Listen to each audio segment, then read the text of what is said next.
എന്താ വിജിതേ?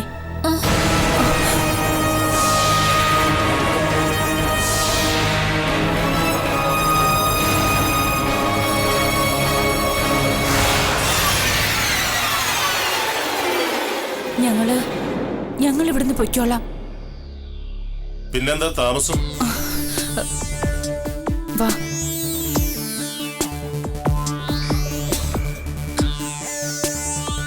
നിൽക്ക്. എങ്ങോട്ട് പോവാ? സാധനങ്ങളൊക്കെ എടുക്കാൻ. എന്ത് സാധനം? ഞങ്ങളുടെ പെട്ടിയും ഡ്രസ്സും ഒക്കെ. ഒന്നും എടുക്കണ്ട. ഞങ്ങളുടെ ഓരോ തുണ ഇറങ്ങിയപ്പോഴും കുറെ പറക്കിയതല്ലേ. ഇത്തവണ വരങ്കയോടെ പോയാ മതി. ഡ്രസ് മാത്രം മതി. എല്ലാം ഇവിടെയാ. വേണ്ടെന്ന് പറഞ്ഞാ വേണ്ട. ഈ ഉടൂരി മാത്രം ഇറങ്ങിക്കോ.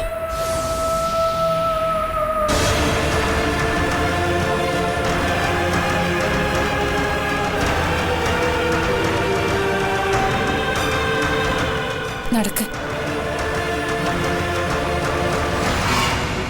നിൽക്ക്.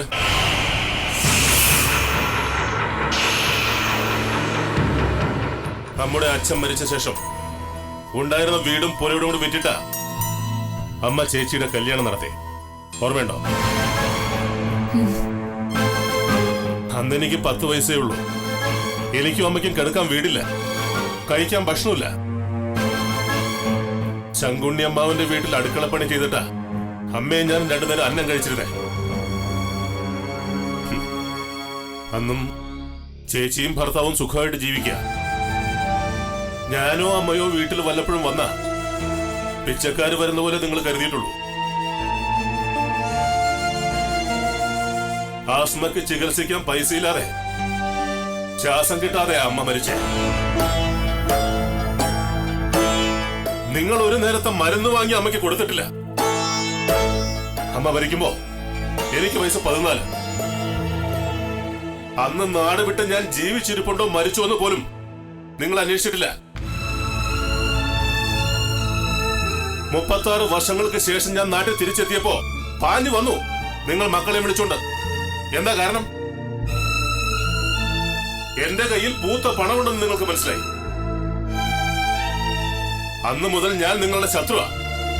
എന്നെ എങ്ങനെ കൊല്ലാം, എങ്ങനെ സ്വത്തുക്കൾ കൈവശപ്പെടുത്താം, ഇതായിരുന്നു നിങ്ങളുടെ മക്കളുടെ ആലോചന. അതിനുവേണ്ടി 18 അടവും നിങ്ങൾ പയറ്റി. പക്ഷേ നിങ്ങൾ തോറ്റു. സത്യം എന്റെ കൂടെയായിരുന്നു. ഇനി ജീവിതത്തിൽ ഒരിക്കലും ഒരിടത്തും നിങ്ങൾ ജയിക്കില്ല. ജയിക്കാൻ സമ്മതിക്കില്ല ഞാൻ. നിങ്ങളും നിങ്ങളുടെ മക്കളും. നരേന്ദ്ര, ഞങ്ങൾക്കൊരു തെറ്റ് പറ്റിപ്പോയി. നീ ഞങ്ങൾക്ക് മാപ്പ് തന്ന്. മാപ്പും കോപ്പും ഇനിയില്ല. പോയാ മതി.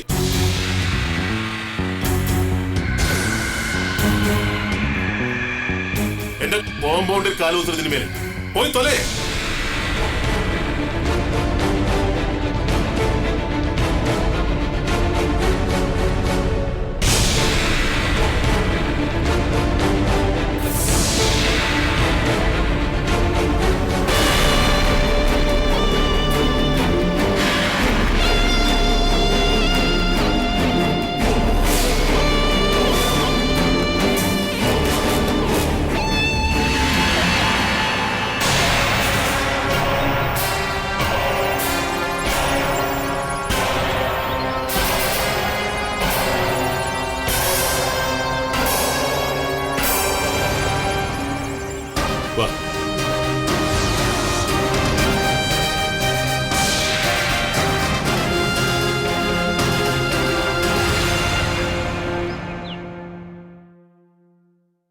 കണ്ണൂർ സ്വദേശിയായ യതീന്ദ്രൻ എന്ന വാടക ഗുണ്ടയും കൽപ്പന തിവാരി എന്ന മുംബൈ മലയാളി വനിതയും കൊലപ്പെടുത്തിയ കേസിൽ ജയിലിൽ അടയ്ക്കപ്പെട്ട നരേന്ദ്രൻ തമ്പിയെ ജയിലിൽ നിന്നും മോചിപ്പിച്ചു.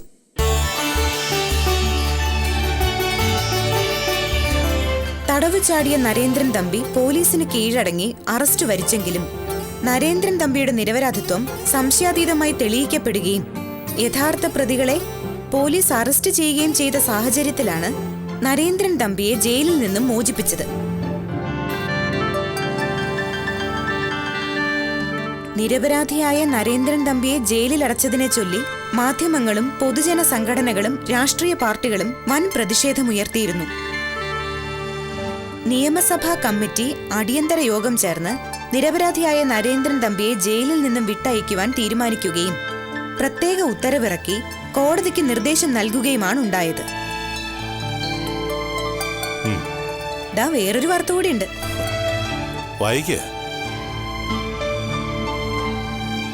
വിജയകൃഷ്ണൻ കൊലക്കേസ് പ്രതികൾക്ക് ജാമ്യം നിഷേധിച്ചു. ചെങ്ങന്നൂരിലെ വ്യവസായിയായിരുന്ന പാലപ്പടിക്കൽ വിജയകൃഷ്ണനെ നിഷ്ഠൂരമായി കൊലപ്പെടുത്തിയ കേസിലെ പ്രതികളായ ജയശീലൻ, ദേവരാജൻ, ചന്ദ്രമോഹൻ, വിക്രമൻ എന്നിവർ സമർപ്പിച്ച ജാമ്യാപേക്ഷ തള്ളിക്കളഞ്ഞുകൊണ്ട് കോടതി ഉത്തരവായി. മറ്റൊരു പ്രതിയായ ഹരീഷ് അടുത്തിടെ നടന്ന കത്തിക്കുത്തിൽ കൊല്ലപ്പെട്ടിരുന്നു.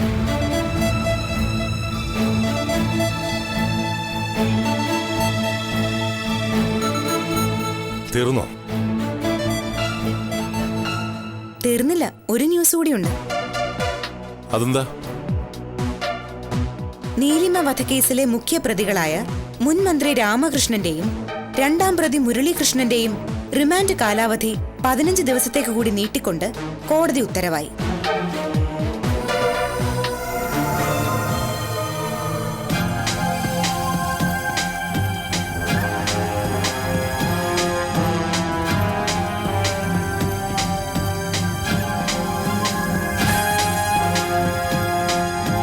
ഇവരിതെങ്ങോട്ടാ?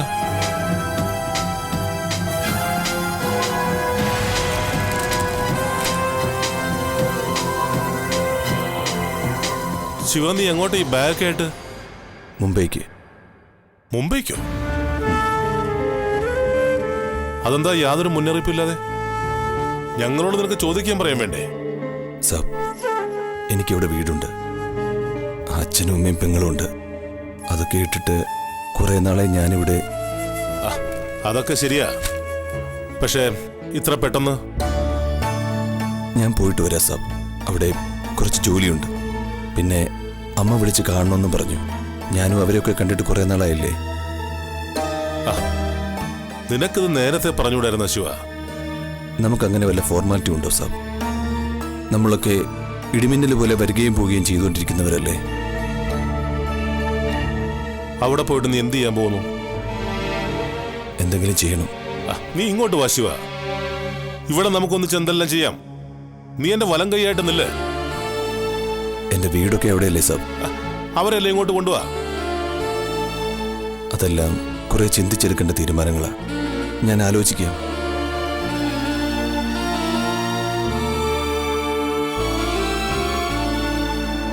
മാം സാബ്, വളരെ നന്ദിയുണ്ട് എനിക്ക്, എന്നോട് കാണിച്ച സ്നേഹത്തിനും മതിപ്പിനും വിശ്വാസത്തിനും. നന്ദി പറയേണ്ടത് ഞാനല്ലേ? എന്നെ എന്തുമാത്രം സഹായിച്ചു. ഞാൻ ഒറ്റയ്ക്കായപ്പോ ശിവജിയുടെ ഒറ്റ ധൈര്യത്തിലാ ഞാൻ പിടിച്ചു നിന്നത്.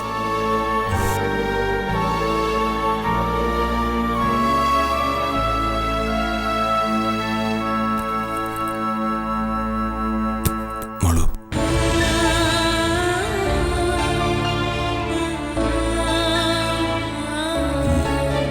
വരും മോളെ, ഇടയ്ക്കിടയ്ക്ക് വരും. അച്ഛനമ്മമാർ കഴിഞ്ഞാൽ പിന്നെ എനിക്ക് ഏറ്റവും അടുത്ത ബന്ധുക്കള് ഇവിടല്ലേ, എൻ്റെ മോളടക്കം.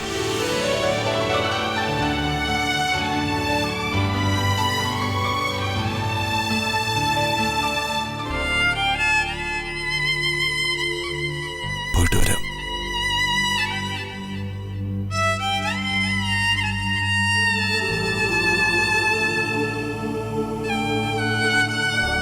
അർജുനേട്ടൻ എങ്ങോട്ടാ? ഞാൻ ശിവജിയുടെ കൂടെ. മുംബൈയിലാകുമ്പോ നല്ലൊരു ജോലി കിട്ടാൻ പ്രയാസമില്ലെന്ന് ശിവജി പറഞ്ഞു. എന്താ, ഇവിടെ ഉള്ളത് നല്ല ജോലിയല്ലേ? ജോലിയൊക്കെ നല്ലത് തന്നെയാണ് സാർ. പിന്നെന്താ? ഇവിടെ ഇപ്പോ എല്ലാം ശാന്തമായല്ലോ. ഇനിയിപ്പോ തമ്പിസാറും കുടുംബവും മോളും. ഞാനെന്തിനാ അതിനിടയ്ക്ക് വെറുതെ? അങ്ങനെയൊന്നും പോകാൻ പറ്റില്ല. തന്നെ ഞാൻ വളരെ ഉത്തരവാദിത്തപ്പെട്ട ഒരു ജോലി ഏൽപ്പിച്ചിരിക്കുന്നേ. എന്റെ പേഴ്സണൽ മാനേജർ, നമ്മുടെ കമ്പനിയുടെ തന്നെ മാനേജർ പോസ്റ്റ് തന്നെ ഏൽപ്പിക്കാൻ പോവാ. അതൊന്നും വേണ്ട സാർ, ഞാൻ വഴിതെറ്റി വന്ന ആളാ. സാർ എന്നെ ഒരു കസേരയെ പിടിച്ചിരുത്തിയെന്നേ ഉള്ളൂ. എടോ, തന്റെ പ്രശ്നം എന്താന്ന് പറ. ശമ്പളം പോലെ എത്ര വേണം തനിക്ക്? അന്യാധീനപ്പെട്ടു പോയാൽ തന്റെ വീട് വീണ്ടെടുക്കണം, അച്ഛനമ്മമാരെ സംരക്ഷിക്കണം, ഇത്രയല്ലേ ഉള്ളൂ. അതൊക്കെ ഞാൻ ഏറ്റു. മറ്റെന്തെങ്കിലും കാരണം പറയാനുണ്ടോ? അതല്ല സാർ, നിങ്ങളുടെ ഇടയിൽ ഞാനൊരു അധികം പെറ്റായിട്ട്. ഓ, തന്റെ പ്രോബ്ലം എനിക്ക് മനസ്സിലായി. വെട്ടി തുറന്നങ്ങ് പറയാം. താൻ പ്രേമിച്ച പെണ്ണിനെ ഞാൻ കല്യാണം കഴിച്ചു.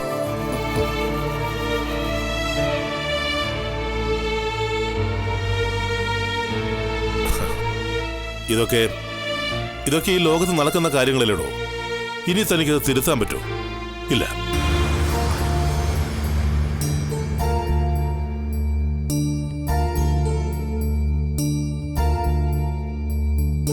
ഞാൻ ചത്തുപോയെന്ന എന്റെ ഭാര്യ ഒഴികെ സകല മനുഷ്യരും വിശ്വസിച്ചിരുന്ന കാലത്ത് പോലും എന്റെ ഭാര്യയെ ജീവിച്ചിരിക്കുന്ന നരേന്ദ്രൻ നമ്പിയുടെ ഭാര്യയെ പോലെ കാണുകയും ബഹുമാനിക്കുകയും സഹായിക്കുകയും ചെയ്തവനാ താൻ. അതാ തന്റെ ഡിഗ്നിറ്റി. ആ ആത്മാർത്ഥതയും വിശ്വസ്തതയൊന്നും പൈസ കൊടുത്താൽ കിട്ടില്ലടോ. എനിക്ക് വേണ്ടത് ആ അർജുനെ. താൻ എന്റെ കൂടെ നിൽക്കണം.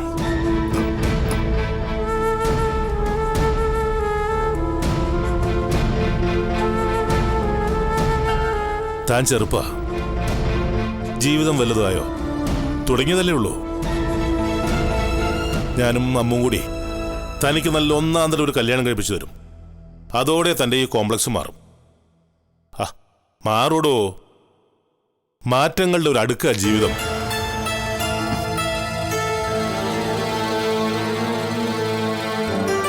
ശിവ, താൻ ആള് കൊള്ളാലോടോ. എന്റെ മാനേജറിനെ പിടിച്ചിട്ട് താൻ അങ്ങോട്ട് പോവല്ലേ? എൻ്റെ കൂടെ വരാൻ താല്പര്യമുണ്ടെന്ന് പറഞ്ഞു. ഞാൻ തടഞ്ഞില്ലെന്ന് മാത്രം. ഓക്കെ, ഞാൻ ഒറ്റയ്ക്ക് വന്നവനല്ലേ, ഒറ്റയ്ക്ക് പോയിക്കോളാം. വേണ്ട, ചെങ്ങന്നൂർ റെയിൽവേ സ്റ്റേഷൻ വരെ ശിവനെ ഞാൻ കൊണ്ടുവിടാം. വാ. ഞാൻ കൊണ്ടുവിട്ടോളാം സാർ. നമുക്കൊന്നിച്ചു പോവാടോ. വരട്ടെ മാം സാബ്. മളു, ശിവനെ കൊണ്ടുവിട്ടിട്ട് ഞങ്ങൾ ഇങ്ങോട്ട് വരാം. നിങ്ങളോട്ടിരിക്കേ. മറന്നു, കാറിന്റെ ചാവി.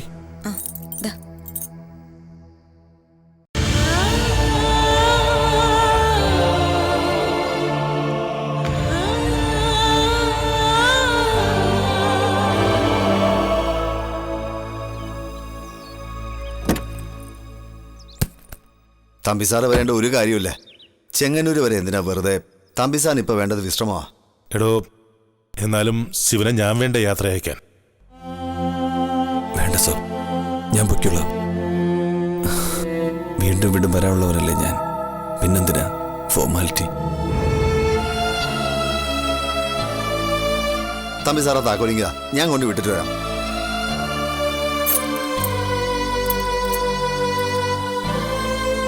സാബ്,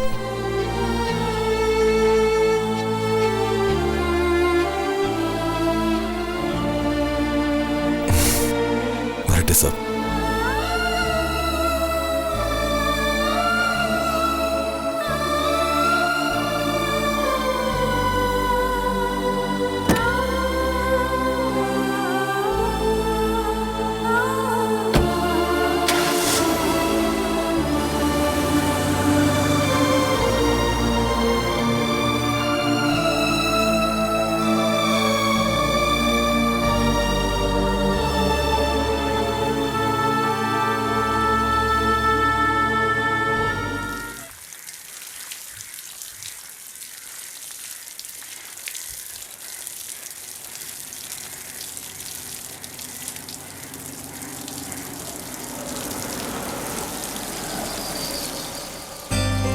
അമ്മു ചേച്ചി,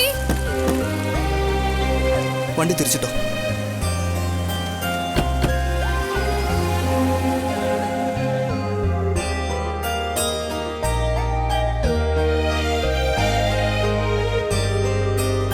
നീ ഇത്തിരി ക്ഷീണിച്ചോ? ക്ഷീണിച്ചെന്ന് തോന്നിയോ? തോന്നി. ഓ, രക്ഷപ്പെട്ടു. ഇവളിപ്പോ ഡയറ്റ് നോക്കുന്നുണ്ട് സ്ലിം ആവാൻ. നേരാണോടി? കുഴപ്പമുണ്ടോ? ഇത്രയും കൂടി സ്ലിം ആയാലും ഒരു കുഴപ്പമില്ല. വെറുതെ ഇരുന്ന് തിന്ന് കുറെ തടിച്ചിട്ടുണ്ടായിരുന്നു. ഇപ്പൊ വെൽ കൺട്രോൾഡ് അല്ല. അതുമാത്രമല്ല വീട്ടിൽ ചില്ലറ പണികളൊക്കെ ഉണ്ടേ. വേറെ വ്യായാമൊന്നും വേണ്ട. നന്നായി. നീ മഹിമയും കൂട്ടിക്കൊണ്ട് വരാന്ന് പറഞ്ഞിട്ട് എവിടെ? അവരെത്തുമ്പോ ഉച്ചയാവും. വിളിച്ചിട്ടുണ്ടായിരുന്നു. മണർകാട് ജെയിംസ് വീട്ടിൽ ഒരു ആന്റി ഉണ്ട് അത്ര. അവിടെ കേറിട്ടേ വരുള്ളൂ. ആഹാ, നിങ്ങളെന്താ അവിടെ നിന്ന് കളഞ്ഞേ? ഇങ്ങോട്ട് കേറുന്നില്ലേ? അങ്ങോട്ട് വരാം മുത്തശ്ശി. തമ്പിസാർ വന്നിട്ടുണ്ടോ? ഇല്ല, ഇന്ന് ഉച്ചതിരിഞ്ഞു വരും മോളെയും കൂട്ടിക്കൊണ്ട്. അമ്മ ഒറ്റയ്ക്കാണോ വന്നത്? എന്നെ ഇന്നലെ ഇവിടെ കൊണ്ടുവിട്ടിട്ട് പോയി. ആ, കേറി വാടി, വാ. മുത്തശ്ശി സുഖമല്ലേ മുത്തശ്ശിക്ക്? വാർദ്ധക്യകാലത്ത് ആകെ ഒറ്റ സുഖമേ ഉള്ളൂ, മക്കളുടെയും കൊച്ചുമക്കളുടെയും സന്തോഷം കാണുക. വാ വാ.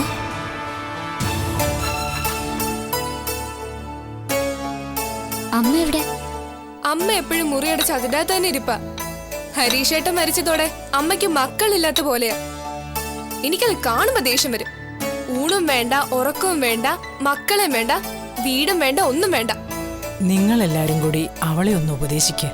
ജീവിച്ചിരിക്കുന്ന പെൺമക്കളെ കുറിച്ചല്ല അവൾക്ക് വേവലാതി, മരിച്ചുപോയ മകനെ കുറിച്ചാ. കഷ്ടം. കൊള്ളാവുന്നതായിരുന്നെങ്കിൽ വേണ്ടില്ലായിരുന്നു.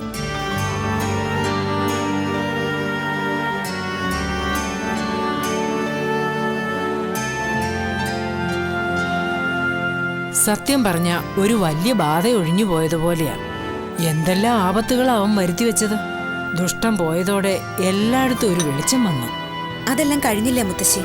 പോട്ടെ, നമ്മൾ ഇനി അത് ഓർക്കണ്ട.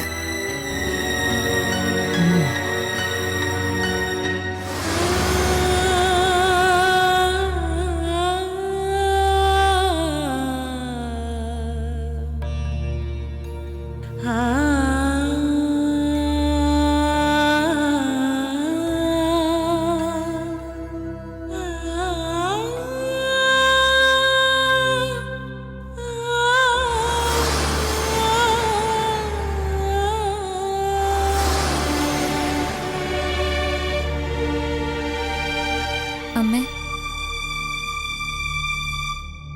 ഞാൻ വിളിച്ചത് കേൾക്കാഞ്ഞിട്ടാണോ അതോ കേട്ടില്ലെന്ന് നടിക്കാണോ?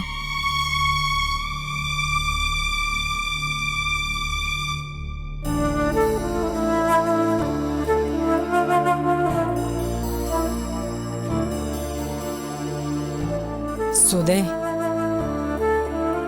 ഇതെന്തൊരു കിടപ്പാ സുധേ ഇത്. നിന്റെ മക്കള് വന്നിരിക്കുന്നത് കണ്ടില്ലേ? മഹിമയും ജെയിംസ് കുട്ടിയും കൂടെ വന്ന എല്ലാരും ആയി. നിനക്ക് ഇതൊന്നും അറിയുകയും കാണുകയും വേണ്ടേ? വേണ്ട. നീ പിന്നെ എന്തിനാ ജീവിച്ചിരിക്കുന്നേ? ആർക്കു വേണ്ടിയാ?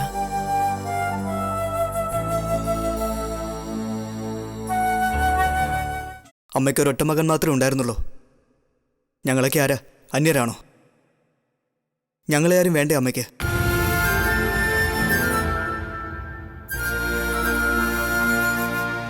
ഞങ്ങളാരും ആർക്കും ഒരു ദ്രോഹം ചെയ്തിട്ടില്ല.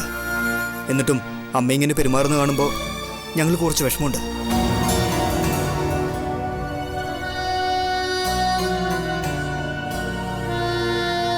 അമ്മയുടെ ഭർത്താവിനെ കൊലപ്പെടുത്തിയവന്റെ ഓർമ്മയാണോ അമ്മയ്ക്കിപ്പോഴും വലുത്? സ്വന്തം ഭാര്യയെ കൂട്ടിക്കൊടുക്കാനും കൊന്നുകുഴിച്ചു മൂടാനും നിന്നവനെ ഓർത്താണോ അമ്മയ്ക്ക് ദുഃഖം?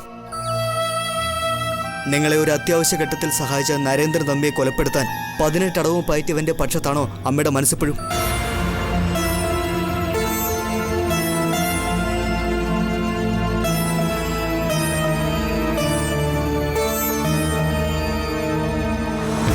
ഈ കുടുംബം തകർക്കാൻ വന്ന ഒരു ബാധ ഒഴിഞ്ഞുപോയെന്ന് കരുതിക്കോ സുധേ. അവൻ കാരണം നീ വിധവയായി. നിന്റെ പെൺമക്കൾ കുറെ കഷ്ടപ്പാടും ദുരിതവും അനുഭവിച്ചു.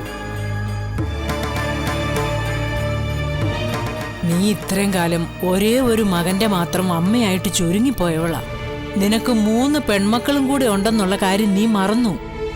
ഇനിയെങ്കിലും നീ അവർക്ക് വേണ്ടി ജീവിക്ക്. അവരുടെ അച്ഛന്റെ അമ്മയുടെയും സ്ഥാനത്ത് നിൽക്കാൻ നീ മാത്രമേ ഉള്ളൂ.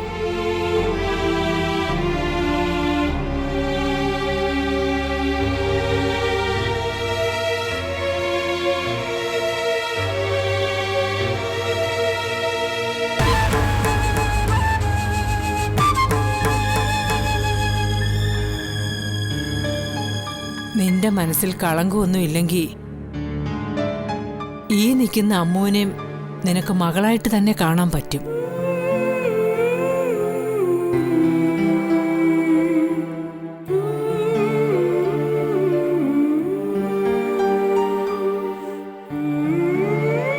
ചെറിയമ്മയോട് എനിക്ക് അന്നുമില്ല ഇന്നുമില്ല പക. ദേഷ്യവും പിണക്കമൊക്കെ തോന്നിയിട്ടുണ്ട്. പക്ഷേ മായ്ച്ചാൽ മായാത്ത ഒരു വിരോധവും എനിക്ക് ചെറിയമ്മയോടില്ല.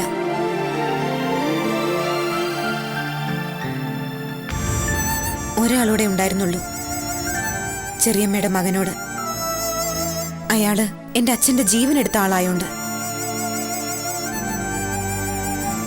എനിക്ക് ചെറിയമ്മയോട് പകയും വാശിയും വൈരാഗ്യമൊക്കെ ഉണ്ടെങ്കിൽ ഇനിയും ദ്രോഹിക്കാം, കേസിൽപ്പെടുത്താം, ഈ വീട്ടിൽ നിന്ന് ഇറക്കിവിടാം. ഇതിപ്പോഴും എന്റെ ഭർത്താവിന്റെ പണയവസ്തുവാ. പക്ഷേ ഞങ്ങൾക്കിതൊന്നും വേണ്ട. ചെറിയമ്മയ്ക്ക് ഇത്തിരി സ്നേഹവും സമാധാനവും സന്തോഷവും തരാനുണ്ടെങ്കിൽ അത് മാത്രം മതി എനിക്ക്.